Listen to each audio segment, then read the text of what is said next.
अस्सलाम वालेकुम दोस्तों, मैं Mubarak Hussain Khilji and you are watching FS entertainment. Friends, मैं फिल वक्त कश्मीर में हूँ। अब्बास साहब है, उनका एक ब्रीडिंग सेटअप उन्हें डालना है, तो उन्होंने मुझे बोला कि मुबारक भाई मुझे मरीनो शीप्स और कांगड़ा शीप जो विलायती मेंढे होते हैं इनका ब्रीडिंग सेटअप डालना है, तो आप प्लीज़ परचेज़ करके ला के दो मुझे। तो बोला ठीक है। तो पहले तो मैं कश्मीर आ गया हूँ, तो यहाँ से मैंने मरीनो शीप लिए, फीमेल लिए दोस्तों मैंने 6 और 3 अलग अलग टाइप के मैंने मेल लिए हैं। तो अब ये बात हमारी जो है वो लेने या देने की नहीं है, बात असल है कि इन भेड़ों को मैं कैसे ले लिया हूँ, कैसे इन्हें ग्रेजिंग करा रहा हूँ, ठीक है, मैं इन्हें कैसे ट्रांसपोर्ट कराऊंगा। असल मकसद मेरा ये है फ्रेंड्स। तो आप लोग प्लीज़ वीडियो एंड तक देखना। इंशाल्लाह ताला आपको मैं अंदरूनी वो नॉलेज दूंगा जो शायद है कि हर आदमी जो है, जो जानकार है, वो खुलकर नहीं बताता भाई इस फील्ड में। बहुत से लोग जो अगर जिसे अल्लाह ने अच्छा इलम दिया है तो अपने इलम को क्या अपने पास रख लेते हैं, लोगों तक नहीं बांटते। लेकिन इंशाल्लाह तुम्हारा भाई जो है ये तुम्हें इलम जो है अपना बताएगा और प्रैक्टिकल करके दिखाएगा। तो पहली बात यह आ गई है कि ग्रेजिंग, मैं इन्हें 10 से 12 दिन हो गए मुझे, मैं रोज़ इन्हें जो है खेतों में लेके जाता हूँ और ग्रेजिंग कराता हूँ, ठीक है। तो भाईजान ये ग्रेजिंग मैं क्यों करा रहा हूँ, मैं पॉइंट दर पॉइंट बात बता रहा हूँ आपको। नंबर 1, ये भेड़ जहाँ जाएगी उस भाई के यहाँ पर जो है पीछे जो है जंगल है, वहाँ पर ऐसी हरी घास है, ठीक है। ये जानवर यहाँ पर खा रहा है। आज तक आप देखे होंगे मरीनोज वगैरह या जो भी शीप होते हैं वो पहाड़ों में जंगलों में चरते, तो इनका हाजमा जो है और इम्यून पावर बड़ा स्ट्रांग होता है, हर चीज़ बहुत अच्छा आसानी से हजम कर जाते हैं। तो ऐसा ही ये वहाँ पर काम करे, ठीक है। लेकिन बहुत फ़र्क हो जाता है कि जब ये यहाँ से वहाँ जाएंगे ना, तो अलहदा ही तो पानी होगा, अलहदा ही चारा हो जाएगा, अलहदा मौसम हो जाएगा, तो इनका जो रूमन है वो 100% डिस्टर्ब होना ही होना है। क्योंकि एक तो सफ़र इन्हें तोड़ देगा, फिर अलग सा मौसम, अलग सा पानी, तो इन पे असर आएगा ही आएगा, चाहे कितनी भी हार्ड जीन हो। तो अव्वल में जो इन्हें ग्रेजिंग करा रहा हूँ वो इसलिए करवा रहा हूँ कि मुझे 10 से 12 दिन में इनके खाने की स्पीड कि कम से कम इनका जब खाली पेट होता है, जब पेट अंदर घुसा हुआ रहता है इन जानवरों का, उसे भरने में मुझे कितने घंटे लगते हैं। तो मिनिमम सुबह में 3 घंटे, कितने, सुबह में मिनिमम 3 घंटे मुझे लगते हैं इन्हें ग्रेजिंग कराने में, और शाम को ही इतने घंटे लगते हैं। यानी एक पेट जो है अंदर चिपका हुआ है, एम्प्टी स्टमक, तो उसे बाहर निकालने में तो मुझे 3 घंटे लग जाते, ताकि मैं अगले उस भाई को बताऊं ना कि भाई मिनिमम तुझे इतना इन्हें बाहर ग्रेजिंग कराना पड़ेगा। दाना देना, बाद में स्टॉल फीडिंग कराना वो बाद के मेथड है, लेकिन कम से कम ये तो मैं देखूं। तो ये मेरा अव्वल मकसद था कि 12 दिन जो मैं ग्रेजिंग करा रहा हूँ वो क्यों करा रहा हूँ। अब फ्रेंड्स चैप्टर नंबर 2 की बात आ गई, ठीक है ना। अब इससे आप लोग जो मेरे भाई अगर मेंढे वगैरह पाल रहे, उन्हें इस चैप्टर से बड़ा फ़ायदा होगा। मैं ये चीज़ देख रहा हूँ कि मैं अल फजर, जैसी फजर की नमाज़ पूरी हो जाती है और जैसी सूरज हल्का सा उगता है, वो टाइम पे मैं इन्हें लेकर जा रहा हूँ। और लास्ट में जब मैं शाम को इन्हें लेके जाता हूँ तो असर के बाद, तो मगरिब के 1 से 1.5 घंटे बाद तक मैं इन्हें चराता हूँ, ऐसा है। तो मैं ये चीज़ नोटिस करा स्पेशली मरीनों में, और भी भेड़ मैंने देखा है आज तक कि जितने ठंड में इन्हें चराएंगे ना, जितने ठंडे मौसम में, ये उतने ज़्यादा खाते हैं, ठीक है। तो जितना ये भाई खाएंगे तो उतना बेहतर रिजल्ट देंगे। तो जो भी मेरा भाई अगर अपने भेड़ पाल रहा है ना, तो वो इस चीज़ पे गौर करना, इंशाल्लाह बड़ा फ़ायदा होगा, रिजल्ट बहुत अच्छा आएगा। नोट इसमें भाईजान ऐसी बात है कि अगर कोई भी मेरा भाई जो भी अगर चरा रहा है अपने जानवरों को, अपने मेंढों को जैसा भी चरा रहा है वैसे ही चराए, लेकिन खाली टाइम टेबल में फ़र्क कर दे। कहने का मौजू ये है कि ये जानवर को जितना ठंड में आप चराओगे ना, ठंडे मौसम में, ठंडक में, ये उतना ही बेहतर रिजल्ट देता है। अब बात ये है कि भाईजान के अगर गर्मी अगर ज़रा भी गिरेगी ना, तो क्योंकि एक तो ऑलरेडी इनके अंदर इतनी गर्मी होती है, और ऊपर से अगर तेज़ धूप है या गर्म मौसम है, तो ये जानवर क्या करेगा, खाएगा लेकिन कम खाएगा और उतनी रंगत से नहीं खा पाएगा। और कोई भी चीज़ है भाईजान, जब अगर रंगत से इंसान जब खाएगा नहीं तो शरीर पे लगेगा नहीं। इस चीज़ का ख्याल करिएगा ब्रदर, ठीक है। अब रहा सवाल कि मैं 12 या 13 दिन मुझे इन्हें चराते हुए हो गए, तो मैंने 2 दिन पहले यहाँ बारिश हो रही थी, तो हमारे अमान साहब है बच्चे जो यहाँ पर रहते हैं कश्मीर में, मैंने उनको कहा कि बेटा चलो एक काम करते हैं, अपन इन्हें लेकर चलते हैं बारिश में, और बारिश में इनको चरा कर देखते हैं। तो बच्चों ने बहुत अच्छे से खाया। वो पीछे एक रिंकल वाला आप मेंढा देख रहे हो, ठीक है, वो बहुत दबा के चरा। तो ये सारे बच्चे जो है वो अच्छे से खाए। आने के बाद में हमने ये देखा, नोटिस किया कि भाई इन्हें ठंड तो नहीं लग रही है। 2 घंटे के बाद में हमने इनका फीवर चेक किया, ठीक है, अल्हम्दुलिल्लाह, क्योंकि ये जानवर हरफन मौला है भाईजान, ये सदाबहार है, लेकिन ये यहाँ के लिए, यहाँ के हिसाब से हरफन मौला है ये। अब मैं जब इन्हें यहाँ से लूँगा, आगे सफ़र कराऊँगा, तो सफ़र जो है ना भाईजान, ये याद रखिएगा, अच्छे से अच्छे इंसान हो या जानवर हो, उसे तोड़ कर रख देता है, ठीक है। फिर वहाँ पर अलग ही मौसम, अलग ही पानी, अलग ही तरीके का चारा, तो वो और ज़्यादा इफ़ेक्ट करता है। तो पूरी दिनचर्या प्रॉपर नोट करना इनकी, है ना, इनकी प्रॉपर हर चीज़ पे गौर करना, ये मुझे 10 से 12 दिन लगे। अब आ जाओ, मैं आपको बताता हूँ कि मैं अब ये परचेज़ जो कर रहा था इन्हें, तो मैं अलग अलग जंगलों में जाकर और फीमेल एक ले रहा था, वहाँ से मैं मेल नहीं लिया। आप समझे ना, क्योंकि ये बड़े बड़े टोलों में, झुंड में घूमते हैं, ठीक है, तो इनब्रीड का बहुत इशू होता है। नो डाउट भाई, आगे से इनब्रीड हुई होगी, लेकिन मैं जानबूझकर तो नहीं कर सकता ना ये काम। ये देखिए आपके सामने सूरज जो है अभी वो ढल रहा है, देखिए आप, ठीक है। तो इनब्रीड का मसला ना हो, इसलिए मैंने फ़ीमेल अलग जगह से लिया, अलग जगह से मैंने मेल लिया। ये मेरा ख़रीदने का तरीका था भाईजान। अगर मैं चाहता तो मैं जब जंगलों में गया हूँ, मैं वीडियोस बनाता, है ना, देखो भाइयों मैं ऐसा चल रहा हूँ, या ऐसी मेरी हालत हो गई, मैं ऐसा बाइक पे घूम रहा हूँ, तो व्यूज़ बहुत अच्छे मिलते। मकसद व्यूज़ नहीं है, मकसद सिर्फ़ और सिर्फ अवेयरनेस है। ये छोटे बच्चे की बात बता रहा हूँ, ये जो चल रहा है ना भाई, ये बच्चे को बारिश में हमने खूब चराया, और उस दिन माशाल्लाह से चरा भी खूब। तो ये जब चरा तो क्या हो गया भाई, इसे लूज मोशन लग गए। देखो मैं इनके सारी चीज़ें आपको बता रहा हूँ एक एक करके। जब इसे लूज मोशन लगा तो हमने रात में इसे एक टैबलेट दिया, सुबह में हमने आकर देखा माशाल्लाह अच्छे से मिंग नहीं कर रहा है, ठीक है। एक भाई के पास में एक फीमेल थी, बड़ी अच्छी थी, लेकिन वो उस वक्त में लूज मोशन काफ़ी कर रही थी, बड़ा पतला सा पानी सा जुलाब कर रही थी। तो मैंने उस भाई को बोला, देख भाई मुझे ये तेरा जानवर पसंद भी आया है, दूसरी चीज़ तेरा रेट भी रिजनेबल है, तो भाई तो एक काम कर, आज रात में तेरे पास ही रख, मैं कल सुबह में आऊँगा, अगर ये मिंगनी करती हुई दिख गई तो मैं ये फीमेल ख़रीद लूँगा, ये भेड़ ख़रीद लूँगा। तो उसने बोला कोई बात नहीं, हमारे यहाँ पर तो हम लोग लोकल दवाई होती है, मेडिकल से लाते हैं, एक गोली देते हैं, मिंगनी बंद हो जाती, जुलाब बंद हो जाती है। मैं खैर देखते हैं भाई। तो वाकई में भाईजान जब मैं दूसरे दिन वहाँ पर दोपहर में गया और मैंने देखा तो फीमेल जो है वो भेड़ जो है वो मिंगनी कर रही है।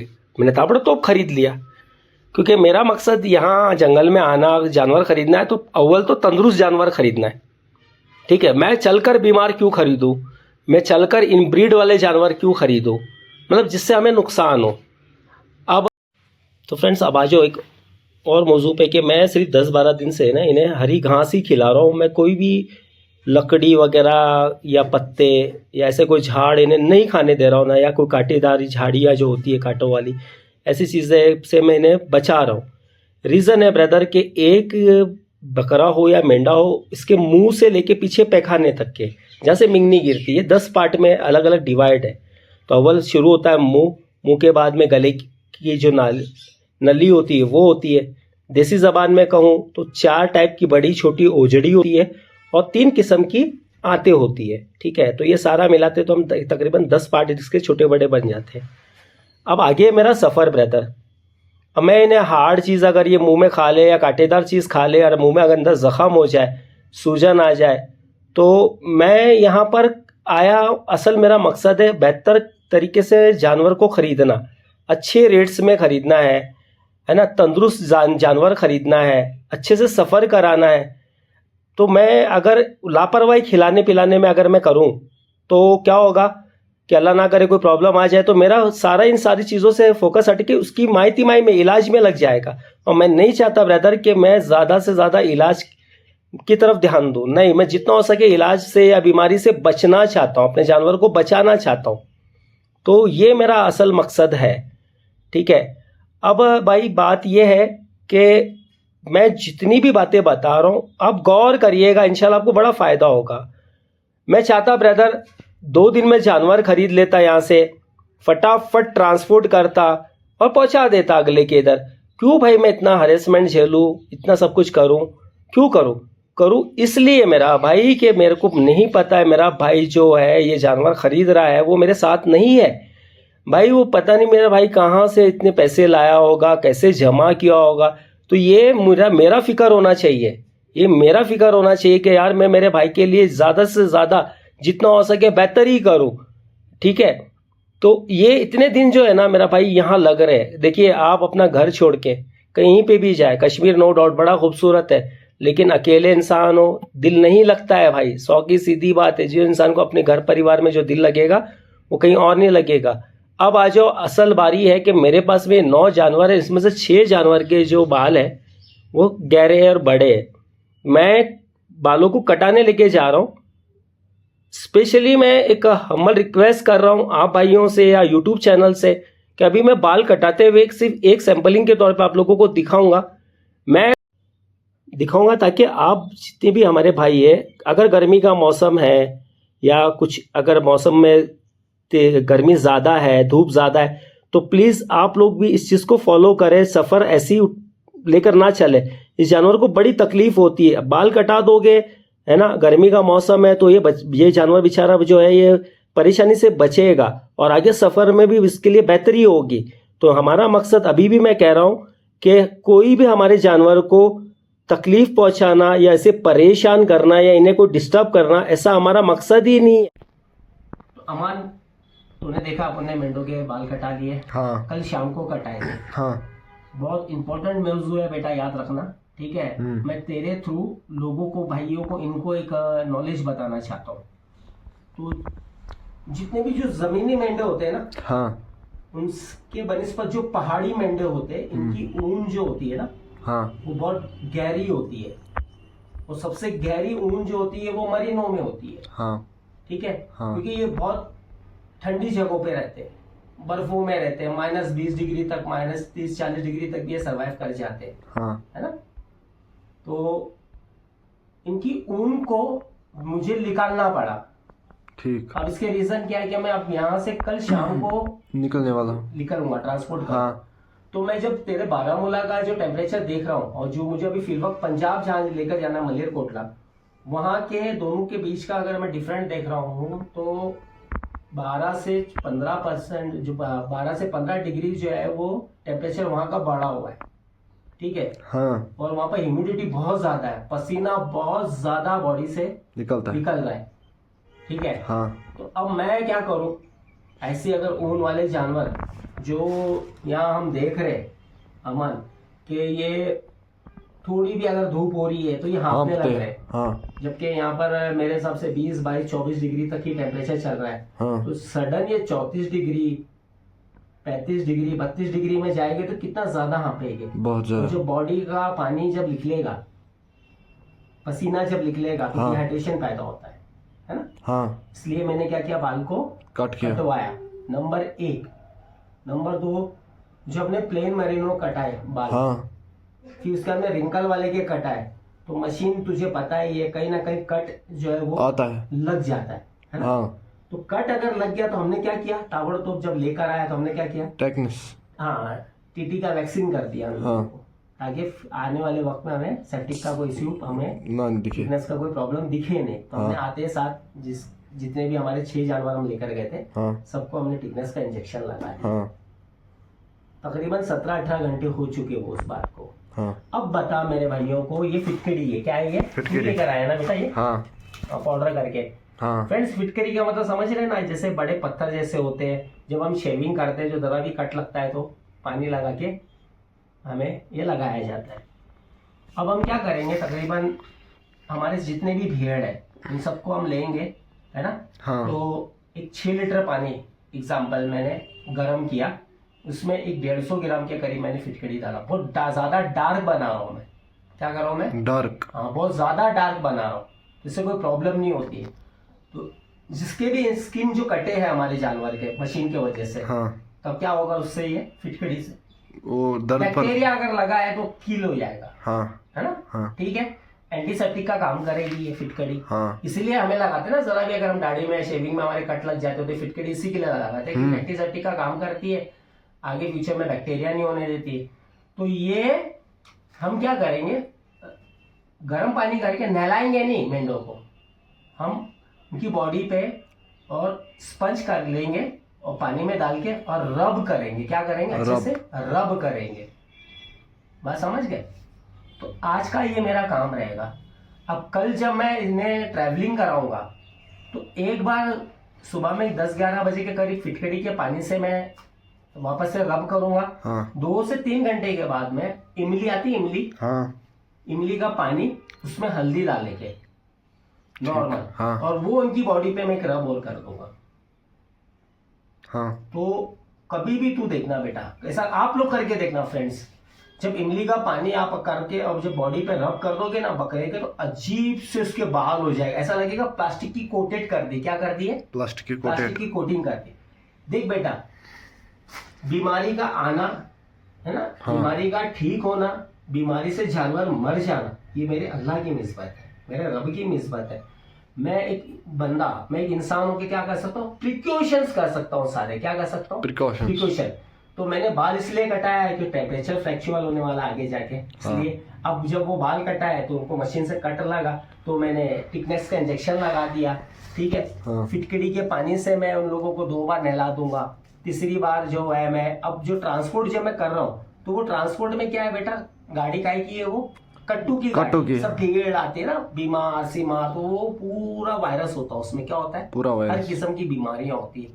तो अगर वो पार्टीशन पे कहीं पे भी टच होगी, हाँ, ज्यादा हिल मत यार बेटा, तू हिल रहा है तो मैं मेरे उससे मौजू से हिलता हूँ, प्लीज हिल मत। तो कहीं पे भी बीमारी, क्योंकि जो नाक का जो है पानी, हाँ। या मुंह का पानी कहीं पे भी लग जाता है ना बेटा, तो इसका मतलब वहां पर बैक्टीरिया है, वो बैक्टीरिया ना कई सालों तक जिंदा रहता है। हाँ। तो मैं मेरे जानवर को प्रोटेक्ट करने के लिए इमली का पानी जब लगा दूंगा ना उनकी बॉडी पे, हाँ। तो वो उतना असर नहीं कर पाएगा जितना डायरेक्ट असर कर सकता है। तो ये सारे प्रिकॉशंस है। तो फ्रेंड्स, अब हम ये पानी गर्म करके उनको रब करेंगे। रब वाला मैं वीडियो नहीं दिखा पाऊंगा, माजरत चाहता हूं, क्योंकि मैं और अमान हम 2 ही जन हैं सिर्फ। ठीक है ना? हाँ। अब वो जानवर को पकड़े या अच्छे से रब करे या वीडियो बनाए, क्योंकि आपको मेरा मकसद रहता है कि तफसील से सिखाना और समझाना, वो मैं वहां मेरा वो फोकस है। हर चीज पे मैं जानवर दिखाऊं ये जरूरी नहीं। ठीक है, आगे बढ़ते हैं फ्रेंड्स। अब जाने की बारी आ गई है, लेकिन इंपॉर्टेंट कई चीजें हैं, आप प्लीज एंड तक बने रहे। यहाँ तक बने हो तो आगे तक भी बने रहे। फायदे वाली चीजें कि आज मुझे पूरा 13वां दिन हो गया है यहाँ पर, है ना, और 13 दिन में मैं यहाँ से अब मेंढे लूँगा, कल लेके जाऊँगा। मैं यहाँ से लेके जाऊँगा ब्रदर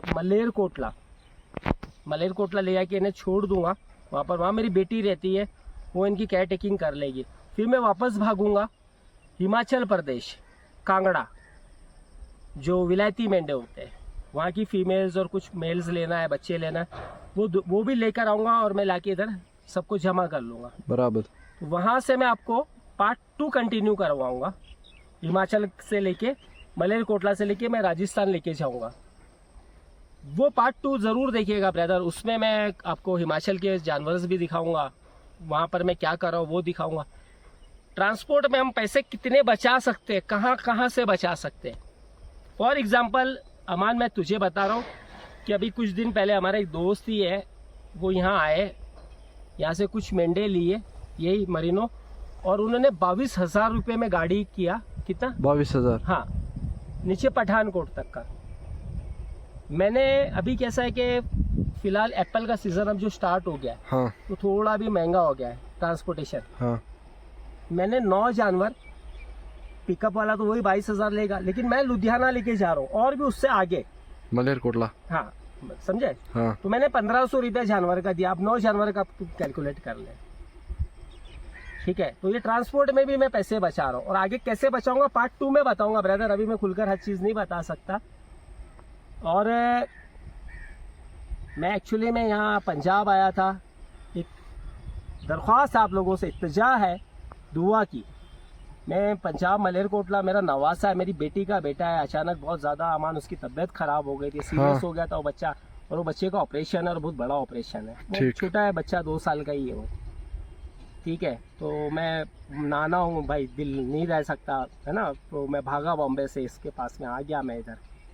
फिर मैंने देखा कि यार इतने पैसे लगेंगे, आजकल गवर्नमेंट की इतनी स्कीम है, तो मैं उसके आधार कार्ड वगैरह बनाने में लग गया कि इस बच्चे का आधार कार्ड बन जाए, हाँ हाँ सारे डॉक्यूमेंट्स बन जाए। तो कैसा है कि आजकल काफ़ी स्कीम चली है, तो फ्री में इलाज हो जाता है 4-5 लाख रुपए तक का, तो मैं उसमें लगा हुआ था। लेकिन उस बीच में अब्बास भाई का कॉल आ गया कि यार मुझे मरीनो ला दो, विलायती ला दो। तो मैं क्या यार, अब वो बच्चे का आधार कार्ड बन के आने में भी 15 से 20 दिन लग ही जाएंगे, हाँ हाँ बराबर। तो यार मैं क्यों ना कश्मीर चले जाऊँ इनका, और हिमाचल चले जाऊँ, तो इनका माल ला दूँ, दोनों का काम हो जाता है। तो आज 13 दिन हो गया बैठ कर मैं हिसाब कर रहा था ऐसे ही रफली, तो 13 दिन में मैं पंजाब से यहाँ आया बेटा, हाँ और होटल्स में भी रुका, खाना भी खाया, सब कुछ भी किया। तो मैंने ऑन एवरेज 14-15 हज़ार रुपये खर्च हो गए मेरे। कितने? 14-15 हज़ार। 14 से 15 हज़ार। तो मेरे हिसाब से तो अमान सस्ता ही पड़ा, मैं तो महंगा तो नहीं पड़ा, ना ना ना नहीं पड़ा ना। अब बारी है अमान को दिखाने की, और अमान, तो फ्रेंड्स ये वो बच्चा है, अमान नज़ीर नाम है इसका। जी बेटा अस्सलाम वालेकुम। वालेकुम अस्सलाम। अस्सलाम वालेकुम। वालेकुम सलाम, थोड़ा ज़ोर से बोलेगा। तो फ्रेंड्स ये वो बच्चा है इमरान नज़ीर, जो मेरे साथ में था, जंगलों में था, है ना? हाँ हम घूम घूम कर मेंढे लिए और इधर तेरे यहाँ लेकर आए। हाँ सबसे पहला बेटा तेरा बहुत बहुत शुक्रिया, तूने तेरे यहाँ पर मेरे जानवरों को पनाह दी, कोई बात मुझे भी रखा, मुझे खाना खिलाया, ठीक है? और हम साथ में इधर आना, मेंढों को चराना, हाँ है ना? हाँ तो मुझे एक बात बता, मैं जब तेरे पास में जब पहली बार आया, हाँ फर्स्ट टाइम, तो मैंने एक लफ्ज़ बोला था तुझे बेटा कि बेटा मैं यहाँ आया हूँ, तुझे 2 पैसे का फ़ायदा भी दूंगा। हाँ, और सिखाऊंगा भी कुछ। क्या है, वापस से बोल। और सिखा, एक तो मैं आपको 2 पैसे का मुनाफा भी दूंगा, हाँ। और कुछ सिखाऊंगा भी। तो अब बता तू क्या सीखा तू? बहुत कुछ सीख गया मैं, जैसे कि जानवर कैसे खरीदा जा सकता है। हाँ जानवर जब खरीदी गए तो हाँ? क्या देखना है उसमें, हाँ? कैसे देखना है, बातचीत कैसे करनी है। अच्छा हाँ, कुछ बातें और भी है तो अच्छा, मतलब हाँ। बोल नहीं पा रहे हो? बोल नहीं पा रहा। मैं बता, चराने का मकसद, चराई समझ में आया कैसे हाँ, चराते हाँ, जानवर हाँ, को? बाल कटाने का मकसद समझ में आया हाँ, तेरे वो भी बेटा? समझ आया। है ना? हाँ। सिर्फ घास ही क्यों खिला रहे थे, मकसद समझ में आ गया ना हाँ, तेरे? हाँ, हाँ, है ना? हाँ, तो ये चीजें थी बेटा असल, है ना हाँ, अमान? तो फ्रेंड्स ये बच्चा मुझे बहुत सपोर्ट किया है, इस बच्चे ने बहुत सपोर्ट किया है ना? हाँ, और मैं तुझे एक बात और कह रहा हूँ अमान, देख मैं एक व्यापारी हूँ। क्या हूँ? व्यापारी। यस। तो व्यापारी है ना, हर चीज़ में ना व्यापार प्रॉफिट देखता है अपना, हाँ, है ना? इसमें कोई बुरे लगने वाली बात नहीं है, हाँ। ये हमारे भाइयों को इल्म वाली बात है। मैं तेरे आने से तेरे पास आने से पहले 3 दिन 4 दिन में शॉफिया इधर उधर बहुत हाँ। जगह में घूमा, मैं बड़े लोगों के साथ में, मतलब जो मतलब बड़े लोग, मतलब पैसे से नहीं, हाँ। उम्र दराज लोगों के पास में जाना, माल लेना करना। हाँ, लेकिन वो अब देख यार, उम्र दराज लोग हैं, घर परिवार बीवी बच्चे, तो वो मुझे जो माल दिखा रहे थे हाँ। या वो अपना प्रॉफिट रख रहे थे, हाँ, तो बहुत हाई था। हाँ, मैं कहा यार मेरा काम नहीं चलने वाला, तो मैं किससे पकड़ूं? ऐसे तेरे जैसे 20 साल के जवान बच्चे को, हाँ, तुम्हारे खर्चे तो है नहीं, ना बीवी है ना बच्चे, मानता है ना बेटा? देख हाँ। ये बात सच्चाई है। सच बात जो है। तो भाई अभी मैं ऐसे बच्चे को पकड़ता हूँ, ठीक है? हाँ, कोई नहीं बेटा, कच्चा है तो, लेकिन वक्त के साथ में और जैसे से आगे घूमेगा तो पकेगा भी। तो मैंने तुझे 100 पैसे का ऑफर किया कि एक जानवर पे यार बेटा मैं तुझे इतना बड़ा पैसा प्रॉफिट दूंगा, है ना? तो तू मेरे साथ रहे, क्योंकि तू यहाँ का लोकल है, हाँ। तुझे सारे जंगल पता है, हाँ, तुझे सारे जानवरों का पता है, हाँ। कौन सा जानवर कहाँ है, कहाँ है? हाँ, बराबर। सिर्फ इतना ही नॉलेज है तुझे। लेकिन अब आगे बार्गेनिंग करना, बात करना, क्वालिटी समझना, ये तुझे नहीं आता है। ठीक है, हाँ। ये सारा इलम मेरे में था। हाँ। तो तूने और मैंने क्या किया मिलकर, ऐसे देख हाथ बता, ऐसे हाथ मिलाया तो माल बन गया। माल भी वो बना जो हमारे पास में जितने पैसे थे, जो बजट हमारा था। बजट में माल। देख बेटा, यहाँ पर 10,000 रुपए का भी बच्चा मिल रहा है और वो उतना बड़े बच्चे का लाख रुपए भी मांग रहे हैं इधर। बराबर। तो आदमी अपनी हैसियत के हिसाब से काम करेगा। तो मेरा मकसद तू समझ गया, हाँ। तुझे चॉइस करने का, चूज करने का मेरा मकसद। देख मैं कोई चीज़ छुपाता नहीं हूँ। तो फ्रेंड्स आप लोग भी ज़रा ध्यान रखिएगा ये बातों का, है ना। हाँ। अंकल जा रहे हो क्या? बस बेटा हो गया, पार्ट 1 हो गया, इंशाल्लाह पार्ट 2 और दिखाएंगे। ठीक है फ्रेंड्स, तो फिर होती है बात, फिर होती है मुलाकात। तब तक के लिए अल्लाह हाफिज।